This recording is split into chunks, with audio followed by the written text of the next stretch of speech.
Good afternoon. My name is Alex Gruder from Future Designs.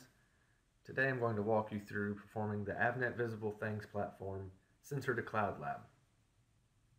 The first thing is to have all the lab materials, including the Visible Things gateway, the smart sensor board, 2 USB cables, and the lab manual, which can be either printed out or digital copy. Also, before performing the lab, you will need the Avnet Speedway materials that will be provided to you by your Avnet representative. If you've not already done so, please install the required software using the instructions that the Avnet representative has provided you. The purpose of this lab is to guide you through using the Industrial IoT Gateway and using IBM Bluemix. And it's divided into 2 parts. The first part of the lab will create a Bluemix application that will read an event from pressing a push button on the device and send a tweet. We'll also create a button on the cloud dashboard, which when pressed will send an event to the board and toggle LEDs. In the second part of the lab, the Sensor to Cloud lab, we'll use the smart sensor to send data to the board, and the board will act as a gateway to send that information to the cloud, where it will be displayed, and we will configure the cloud to analyze the data, and when the light sensor on the smart sensor gets over a certain value, it will send a tweet. Section 1. Setting up the hardware. To begin, connect both USB cables to the debug and full speed USB ports on the Visible Things gateway. In Section 2 of the lab manual describes the steps for installing additional software and board support packs. These steps should have been completed along with the rest of the software installation using the guide provided to you by your Avnet representative. Section 3 of the lab describes the use of lab instructor files. While this is useful in the lab, when you're performing this at home, you will need to create your own Bluemix account, 30-day trial, to perform this lab. If you do not have a trial Bluemix account, create one now, and then continue this video later. To begin the lab, start by logging in to IBM Bluemix by entering the link or clicking on it if you have the PDF copy.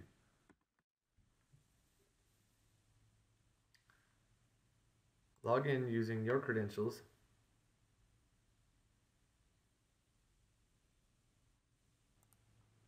and your password.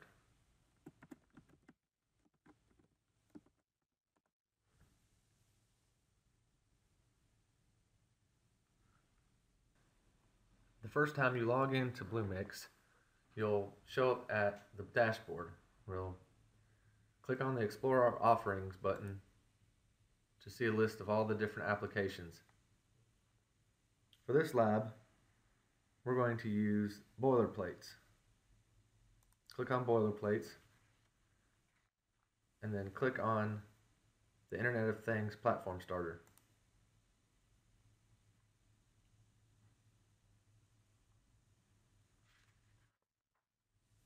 For app name, enter some kind of unique name. We tend to follow the same standard for all our labs, but since you will be using your own account, you can name it whatever you want.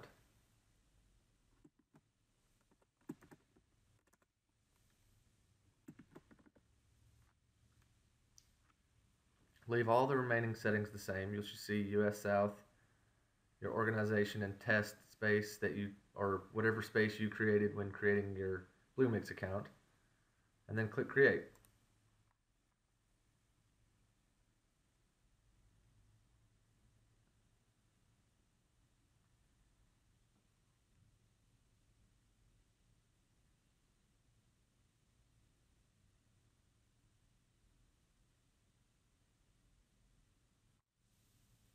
While that application is starting, click up in the top left corner to return to the dashboard.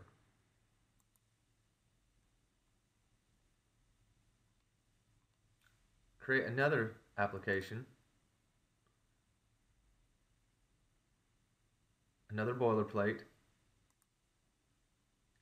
and scroll down to Node-RED Starter.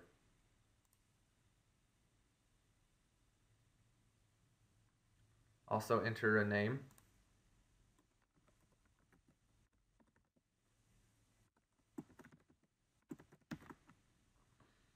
And click Create.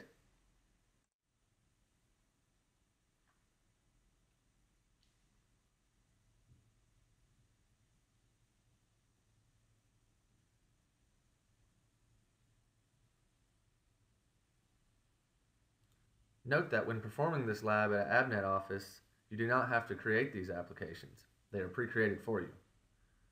If you're performing this at home, though, you will have to create your own since you are using your own Bluemix account. Now that you've created the two apps, return to the dashboard by pressing in the upper left corner and selecting Dashboard from the menu that shows up. You will notice that the applications are not running at first.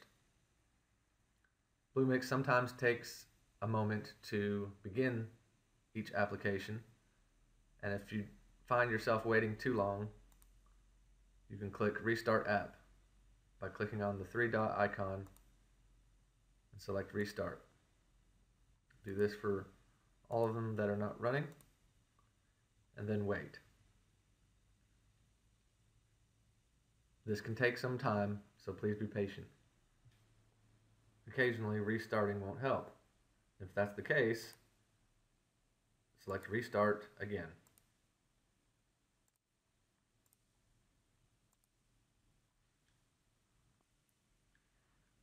Once both applications show running, scroll down into the Services and click on the Internet of Things Platform service.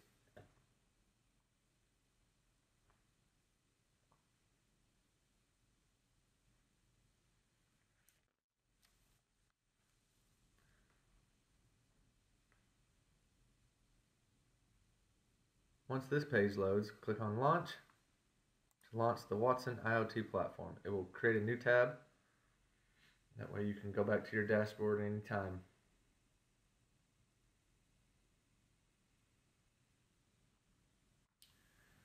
Once it's loaded, take note of your organization ID. If you want to copy and paste it, you can go to Settings and select it here. We need to copy and paste it to a notepad for later.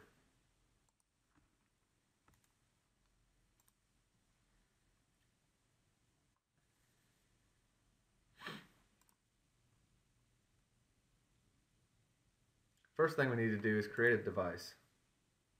Over here on the menu, you've got all your options here. Select Devices, select Add Device. Since we just created a new Bluemix account, there are no device types created yet. So before we can create a device, we need to create a device type. Click Create Device Type to do this. Since we're dealing with the gateway, we want to create a gateway type. Enter a name for the gateway type. For this lab, use the exact same name that I'm using here, the VT-GW-002.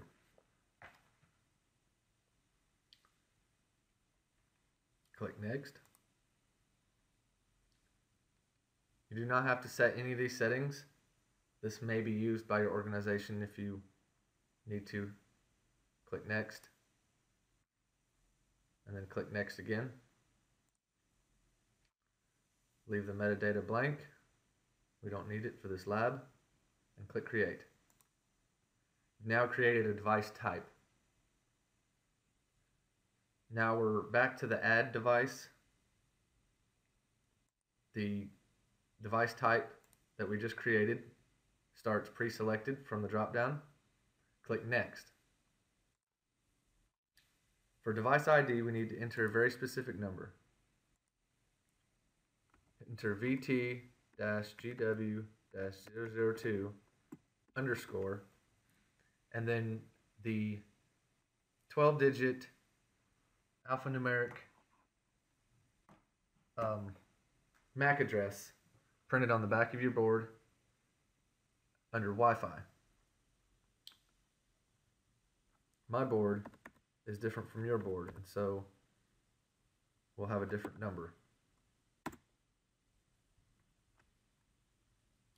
Make sure it matches your Wi-Fi MAC address printed on the label on the back of your gateway, without the colons, and using all lowercase letters. Once you've verified that this has been inserted correctly, it'll be very important that this is very accurate, because it has to match what the board will send it. And the software, example software we use, it automatically appends this by reading the MAC address from the Wi-Fi module, and you will not get a chance to enter it manually. If this does not match your Wi-Fi MAC address, the board will not communicate to Bluemix. Click Next when you are finished. You can leave the metadata blank and click Next. For our token, we want to use the exact same as our device ID, just for simplification.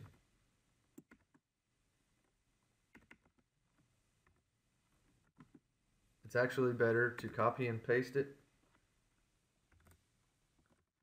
So if you want to, you can go back,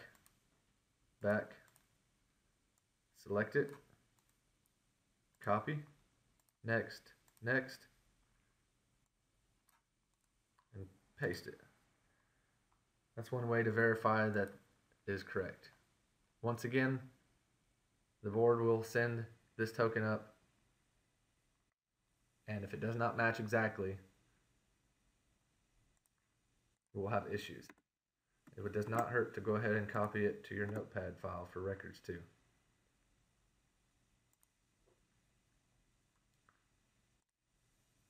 When that's finished, click Next. It'll ask you to verify, and you can make sure at this moment that everything matches, and click Add. After the device has been created, it gives you a summary screen with the organization ID, which will be needed by the example software that we've provided. That's why it's best to go ahead and copy it here, but you can also get it later if you have to. But this needs to match exactly like the sticker on the back of your board, this right here. Once you've reviewed it, click X.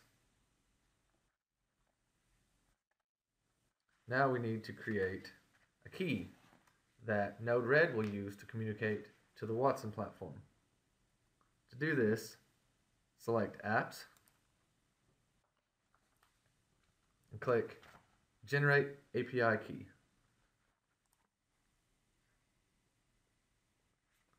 Now Bluemix auto-generates a key and authentication token for you when you click that.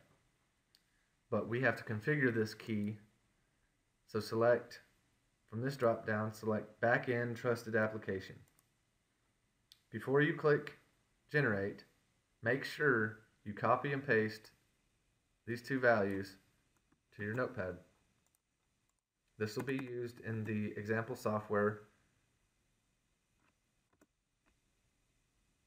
Now this will be used in Node-RED, and you'll need to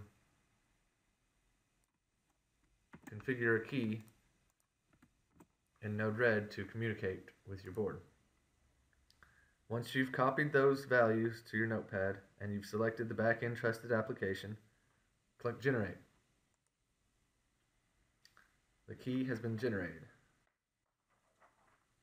Bluemix started changing the default settings for security to prevent insecure devices from communicating to Bluemix. Since our boards were using example software which does not implement TLS, we need to disable this feature. So click on the Security tab, and beside Connection Security, click the pencil. From this drop down here in Security Level, select TLS Optional. Once you've selected that, click on Save. You'll get a little pop-up message telling you that it's saved successfully, and you can close that out.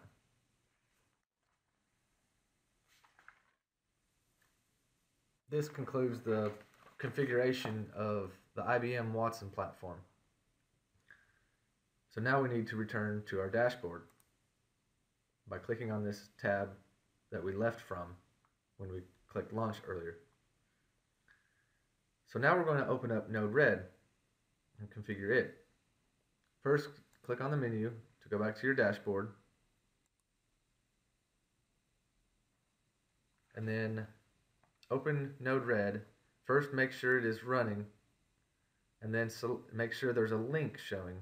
If it just shows plain text, clicking it will not bring you to the right page. If there's a link showing, then click it. The first time you open Node-RED, you'll get a prompt that asks you to secure it. Click Next. Enter a username and password. For our lab, we had predefined a username and password, but you can use whatever username and password that you wish. You can also set these settings if you wish differently, but I would recommend for this lab just to leave everything the same. And click Next. This provides you a little more information. Just click Next, and then click Finish.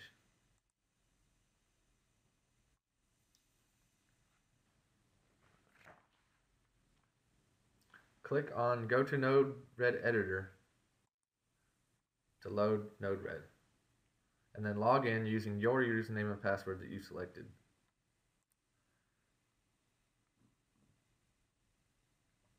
This is the Node-RED Flow Editor. As you can see, there's blocks on the left. You have input blocks, output blocks, function blocks, as well as many more increasingly complicated tools that Node-RED provides. So for lab part 1, we're going to create a simple cloud demo where you can press a button on the board and sends a tweet, and then press a button here to toggle an LED on the board.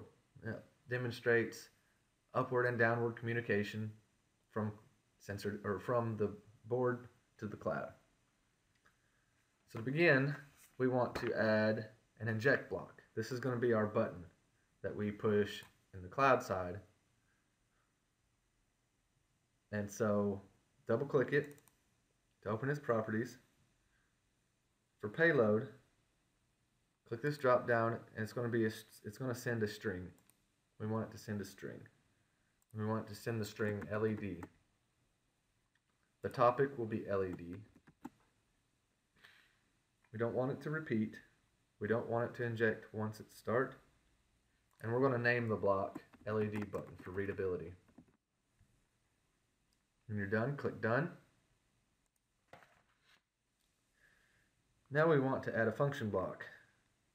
So find the function header, function block, and click and drag it to the flow.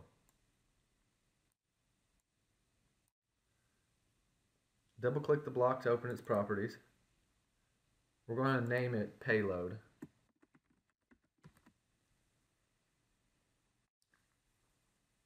Now you may want to copy and paste from page 28 of the lab manual if you have the digital copy. If not, replace the code with what is shown there.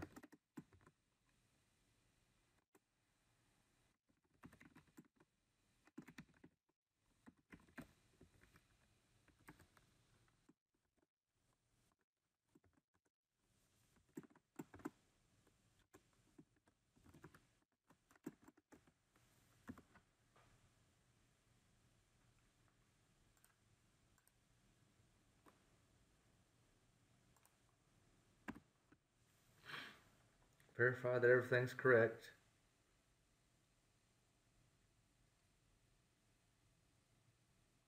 This shouldn't matter, just for consistency.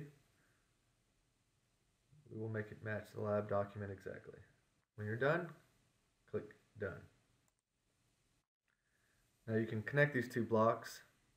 See how it turns orange? Just click and drag, and they're connected. So now we need to find our output block, because we want to send this payload to our device, this IBM IoT device. You'll notice that there's an input version and an output version. Select the output version because we're wanting to output from Node-RED to our device. Double-click the block to open its properties, and we want to change the authentication to API key, the API key that we created earlier. Click the pencil icon to create a new API key and name it VT-API-key, all caps. Ignore the API key and token that my browser has auto-generated, and what you'll want to enter is the API key and token generated earlier.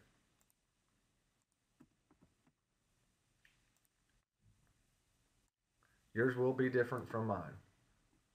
If you did not copy and paste it earlier when creating it in IBM Watson, you will need to generate another key following the same steps shown before, because you cannot get your API token again once you've created it. Leave the remaining settings alone and click Add. This brings us back to the first page we were on. For output type, we want to select device command because we're commanding the device. And for device type, we'll set the device type that we set in Watson, which we created first before creating the device. For device ID, we want to use the device ID we created. Yours will be different from mine, and you should have recorded it, copied it, and it will have your MAC address. Every board has a unique MAC address. Every Wi-Fi module has a unique MAC address. Command type, LED, all caps. And for data, we want all caps LED, toggle, lowercase, with a space. And then for the name of the block, we're just going to name it LED command for readability. And click Done. Connect the two blocks. And that is the flow for pressing a button on the cloud side and toggling the LED on the board. We will still have to update the software and program the board to accept, but this is the Node-RED side of that. So now under output block on the left, we want to drag an IBM IoT block. This is going to be how the device sends data to the cloud from the board. Double click it to open its properties. We want to change the authentication to API key. You'll see that it preloads the key we created for the last time. And for input type, leave it the same. For device ID, enter your device ID from here.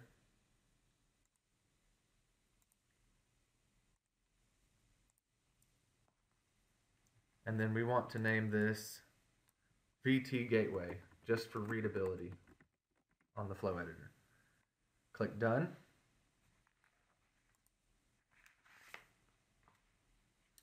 And under function, we need to add another function block.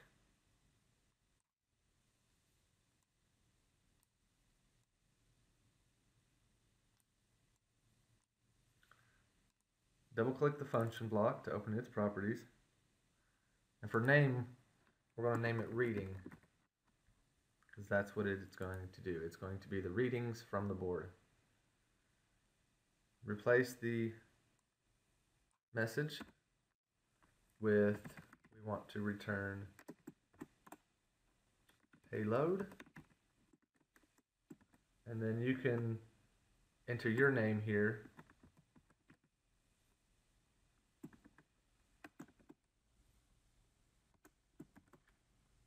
And have a leading space in that line. That way it makes the sentence read properly.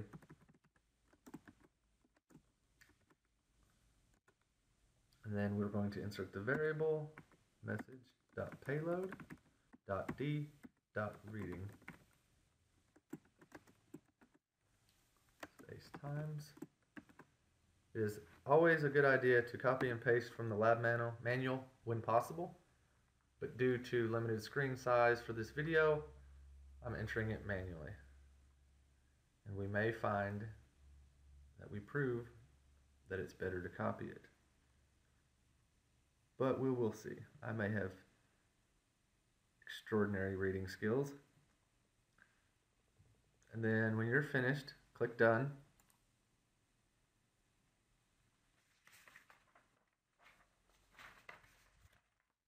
Connect the blocks. Now, if you have your own Twitter account, or if you've ever logged into it on your browser, you will need to log out of it. I'm going to verify that now because I'm using a computer that I don't normally use, and I'm not sure if there's anybody logged in. Does not look like it. Okay, let me close that back out. Okay, now under social, you want to drag a Twitter block. And we want the one with the little connection point on the left because we're going to be outputting to Twitter. Everything in these flows goes from left to right through the blocks. So double click the Twitter block to open its properties. And then for Twitter ID, we want to click the pencil and then click here to authenticate with Twitter. Now, if you have your own Twitter account that you wish to use for this, feel free to log into it here. But if you want to, you can enter ours at Team FDI Training, case sensitive, with our password shown in the lab manual, 1987, capital S, start, and then click Authorize App. You'll see this message. It says you're authorized. I can close the window. So we can close this specific tab and return here. Now click Add. Now I added the Twitter ID to this block. And we can keep the name tweet because that's pretty readable. And click Done. Now we want to connect these blocks. Select the debug block in the output section. Now we want to be able to see what's happening. We have a tab here called the debug tab, and anything that's output to a debug block can be shown on the debug tab. So double click this and type in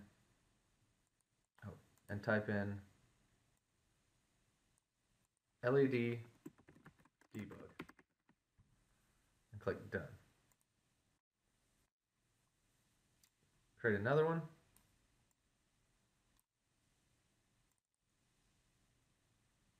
And name it tweet debug.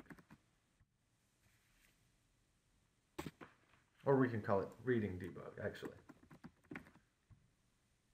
because we want to connect it to the reading block. Click Done.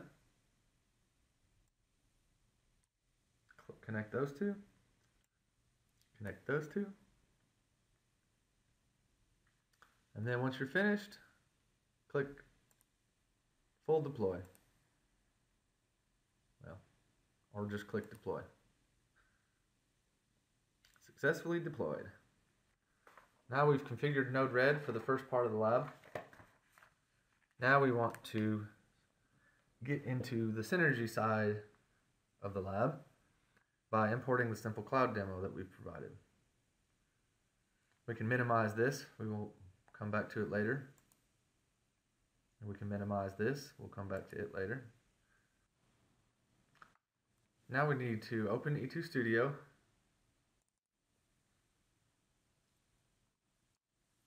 And select a workspace. In our case, we're using C Workspace Cloud, but you can use a different workspace if you wish.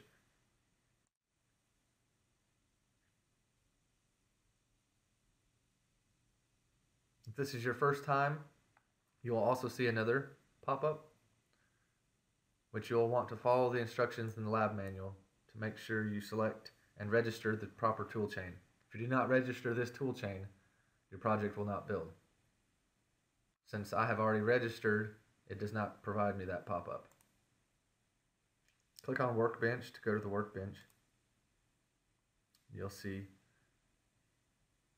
this pop-up. Now to import the project, we'll go to File and Import. Under General, select Existing Projects into Workspace. Select Next. We have packaged our example projects as archive files, so select Archive File. Click Browse and navigate to wherever you put your materials provided by the Avnet representative. In this example, we placed it on the desktop, Avnet Speedway folder. You'll want to navigate to Projects to import and select the push button LED demo.zip. Click Open. You'll see the project is selected here. Click Finish.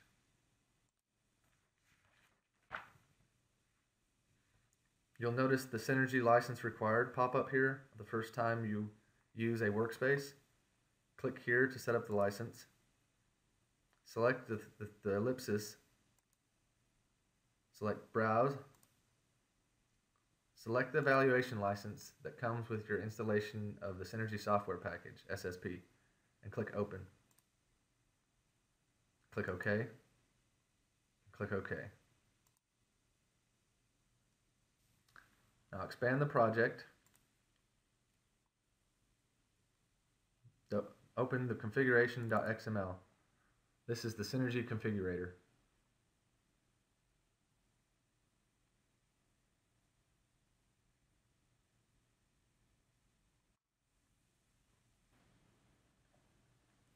Once you've opened, verify that there's no yellow triangles on the Components tab or the BSP tab. If you see Custom User Board selected here, close E2 Studio and follow the instructions for installing pack files provided by the Avnet representative.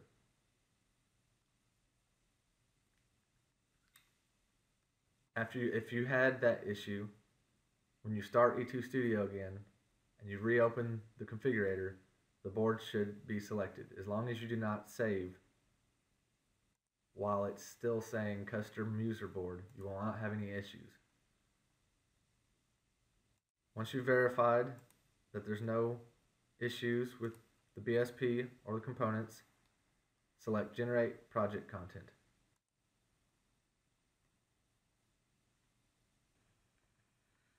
If you notice here, the project's configured for you. We've done a lot of the work to save time. Feel free to look through here and see how we did it. A lot to learn there, but it's actually pretty simple once you get used to it. So now we have to configure this project for our specific board and for our wireless connection, because you're using a different SSID and password for your Wi-Fi network wherever you are. So to configure it, under Source, select vtconfig.h and open it by double-clicking or open. You'll see here the SSID name defaults. SSID goes here. You'll want to enter your SSID. I have to insert mine and your password.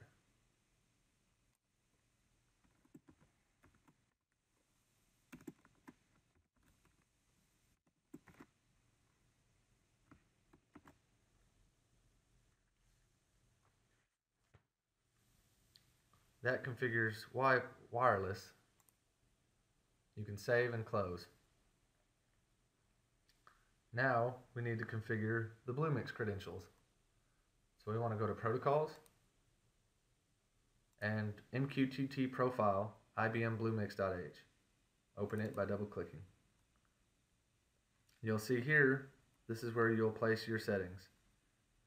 So returning back to my notepad file, I have my organization ID that I copied initially. We're going to copy and paste it here, leaving the quotation marks. For device type,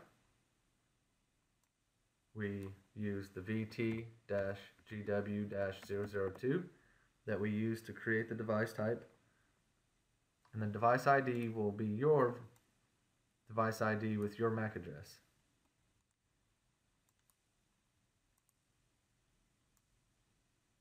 It's always better to copy and paste to be sure you get it right. The subscribe topic LED, as you can see, it matches what we put in Node-RED. And JSON is the format type. Most cloud communication uses the JSON format. Now we also have the authentication token. The authentication token in our case matches our device ID for simplification, but you would want to use, if you were doing this on your own product, you would want to do this differently. But for our lab, we use the same password as the device ID.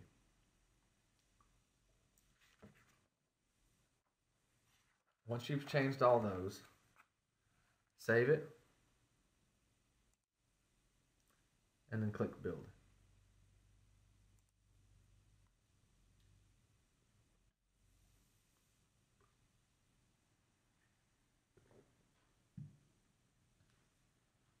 Your first build may take some time, so please be patient. If when building it stops with errors, and those errors mention ubiquitous, please go back to the installation instructions and place the ubiquitous directory in the proper location. If you had followed the installation instructions exactly, you will not have any build errors. Also, if you installed the wrong version of SSP or E2 Studio, you will likely also have build errors.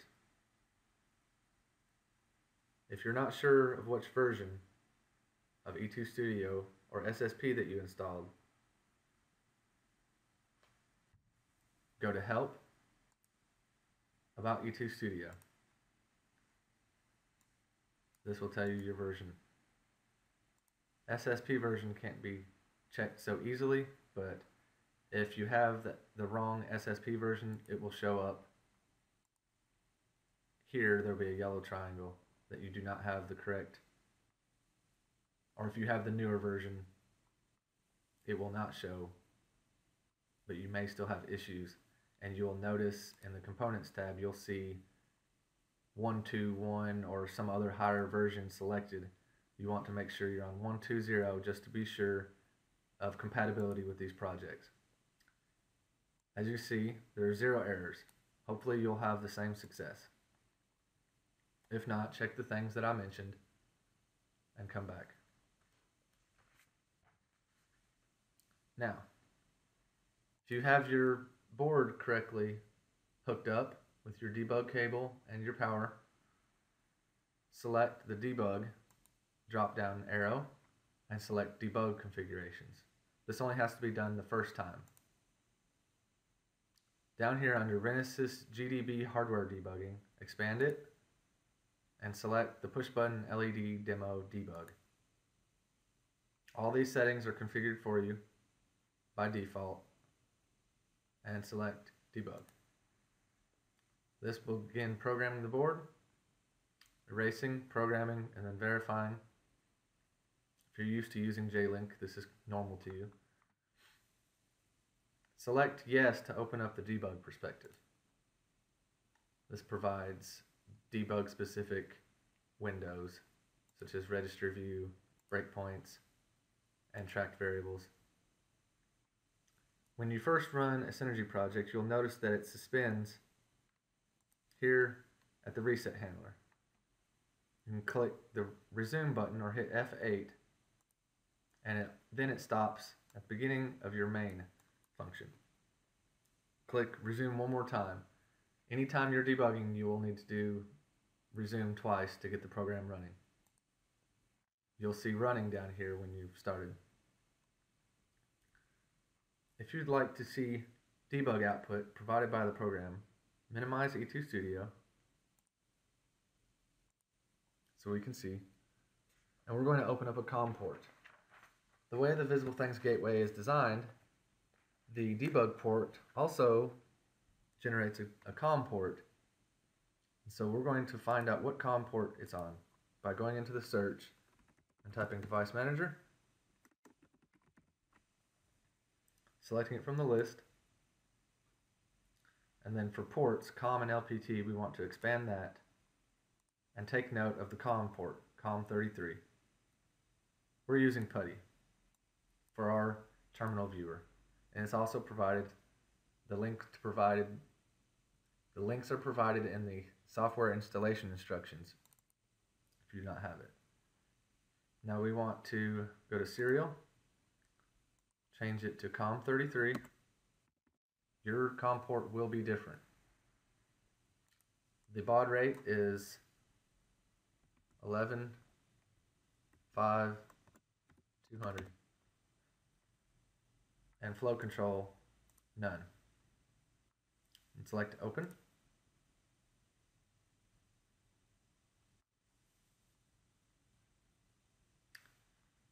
Select Session, select Serial.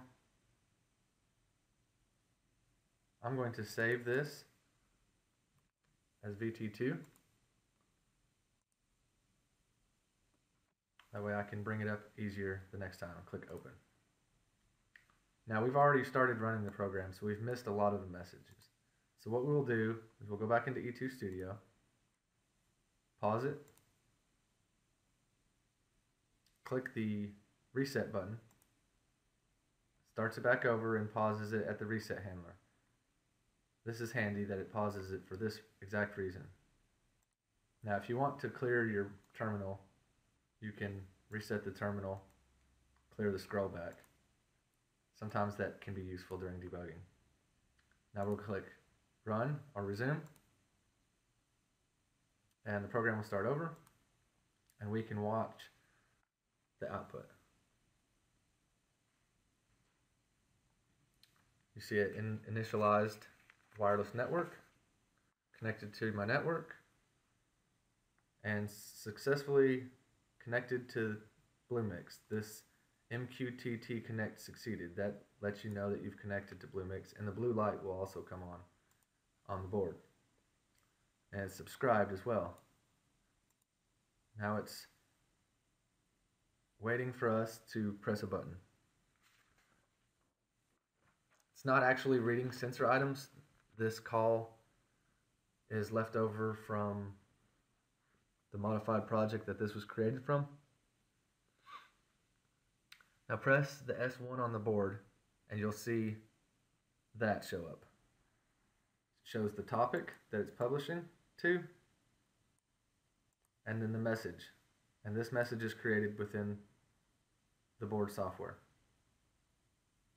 Publish success. And if we go back to Node-RED, we'll see in the debug output the message that we created with the number that it received from the board. Pressing it multiple times again, you'll see 2, 3, 4, 5. It didn't catch the 4 because I pressed it too quickly. Now we can also bring up Twitter. And I'm bringing up the account that I used. And you'll see the message also posted to Twitter. How exciting.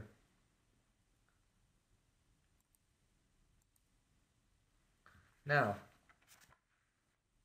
we can also press this button. And you'll see that it sent that message to the board. Press it multiple times, and you should see all 4 LEDs next to the display turn on and off.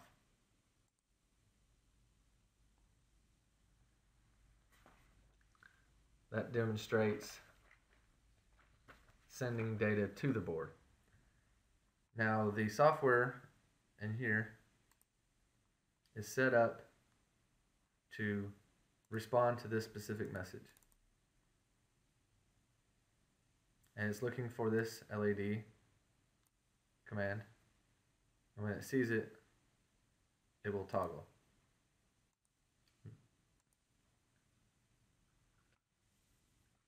Back in E2 Studio, we can hit terminate to stop the program because we have just completed the first part of the lab.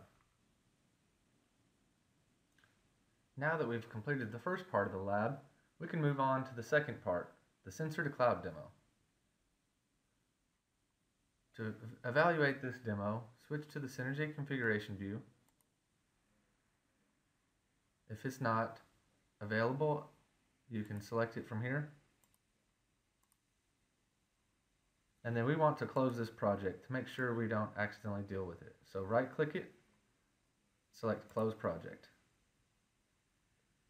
Now select File, Import, select Existing Projects into Workspace, and click Next. Make sure to select Archive File is selected and click Browse. This time we want to select the Sensors demo. Click Open and verify that the checkbox. Click Finish and expand the project and open the configuration.xml.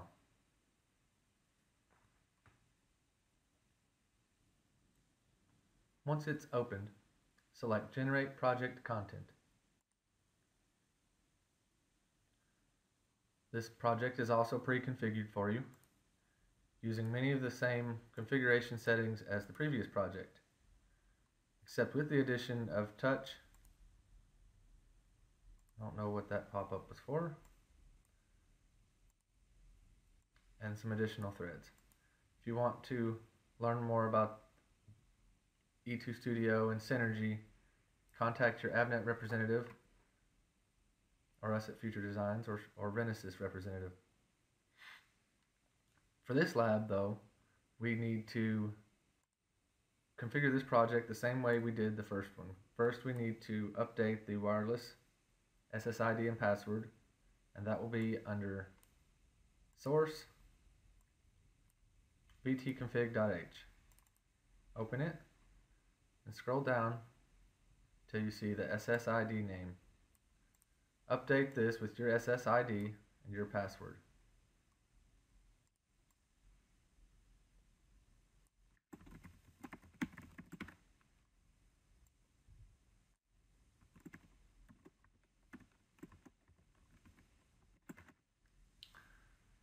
Click Save All.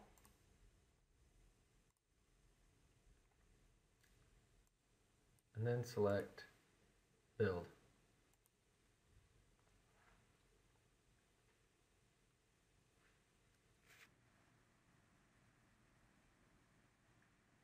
Once it's finished building, you'll see that it has 0 errors if it's successful.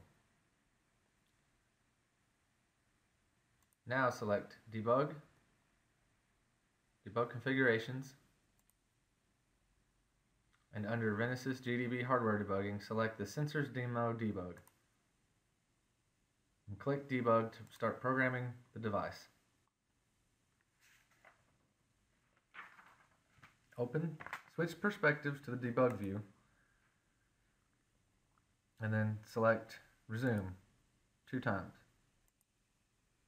You should now see the display open on the device, as well as watch the debug console, and it should connect to your Wi-Fi and then connect to the MQTT. It may fail on the first attempt. Aha, I messed something up. This is good though, this in case you do it too. Earlier on the first project, first click terminate. On our first project, you'll remember that we modified the SSID and password in here, but then we had to go under Protocols, IBM Bluemix Profile, and open it. Aha, this we need to update. This is our IBM IBM Organization ID. We'll take this from our notepad from before and copy it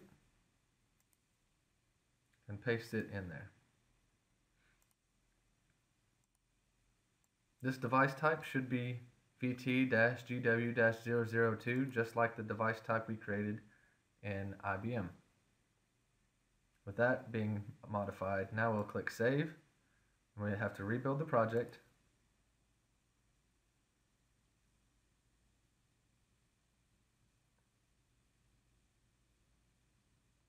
Also see that there's 0 errors. Now we can reprogram the project.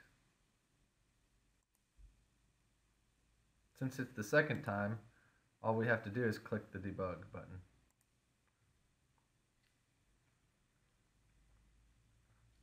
Select yes to switch perspectives, and click resume 2 times to begin running. Now we can watch the console output.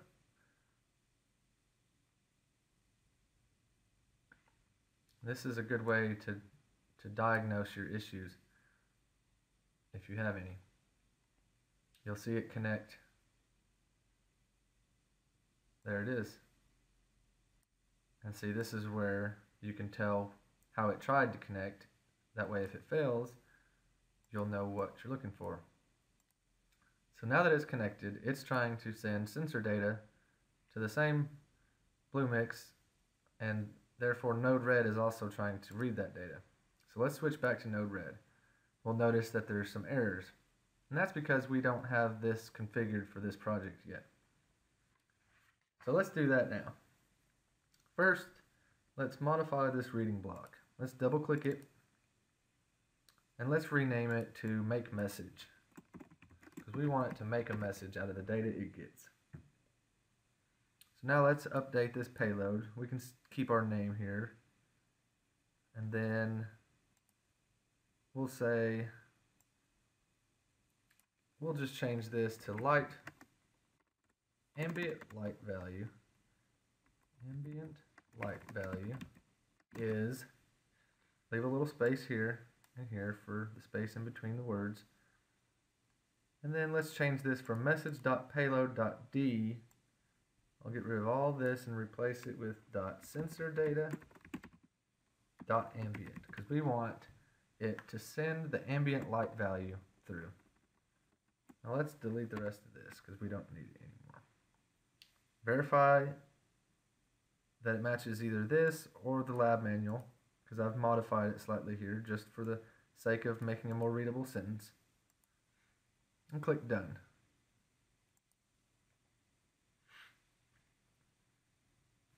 Now that we've done that, what we'll notice is we're still getting these errors.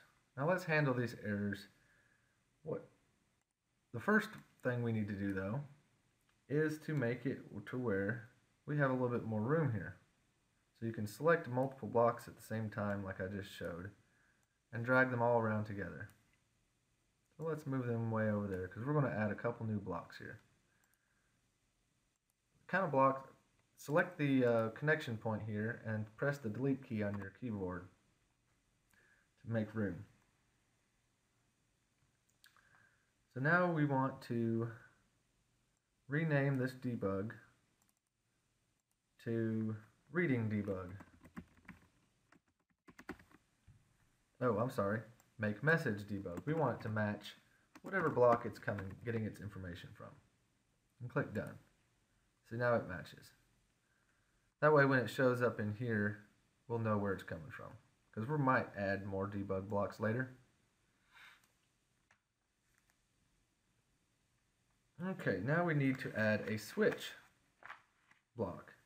So the way the switch block works is it only passes through certain information if it meets certain conditions. And what we want to do is we want to filter out any other sensor nodes that may be trying to send information to this gateway. You can have many sensors broadcasting, and this gateway will read data from all of them. You may only have one sensor if you're performing this lab at home, but this will demonstrate how you would handle this if you had more than one sensor. So we're going to name this my sensor ? And for the property, we want to look in the payload .sensor data .sensor ID.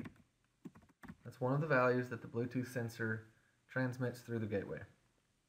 And we want this to match our Bluetooth sensor's MAC address. So we want it to equal a string value, and that string value is printed in a label at the bottom of the label on the back of your sensor. It'll be a 12-digit number and use all lowercase. Yours will be different from mine, or at least the last 4 digits will be different from mine. Once you've inserted your MAC address as shown, all 12 digits and lowercase values, select Done. Now we want to connect these two blocks, and we'll drag another switch block onto the flow. Double click it to open its properties.